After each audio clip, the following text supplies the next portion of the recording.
मोरज़ादा दश्ती ते शहजादा दश्ती दा जिहड़ा भिरा हा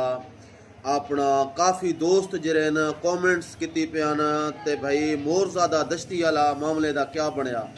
तो मैं तमाम दोस्तें को आगाह करेंदा जुला कि मोरज़ादा दश्ती वाले मामले दा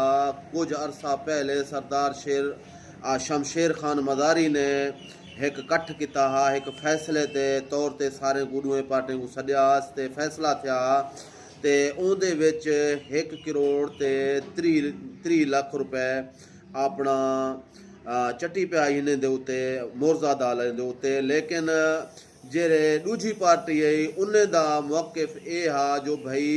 असां जिहड़ा ये फैसला हूँ टाइम चैसूँ जेरे टाइम ये इत्थूं अपना ज़मीन वगैरह वेच ते इत्थूं हिजरत कर वैसन ते उन्हां दी वाला मौक़िफ़ आई मोरज़ादा वालें दी जो भाई असां जेरे टाइम चट्टी भरेंदे पियूं अपना खैर करेंदे पियूं तो उहदे बाद असां इत्थूं जिहड़ा अपनी ज़मीन न वेचते असां इत्थूं अपना न वेसूं।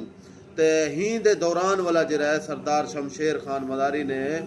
पार्टी दूहे पार्टियों का मौक़िफ़ सुनने के बाद ये फैसला जिहड़ा है पेंडिंग दे विच रखिया जो भाई मैं हाली वेंदा पिया उहदे बाद वापसी तारीख तय करे सूं ते ये फैसले को वाला मुकम्मल किता वैसे तमाम दोस्तों को आगाह किते वञूं जो सारा सूरत हाल ही वजह तू अपना हाली जिहड़ा है पेंडिंग च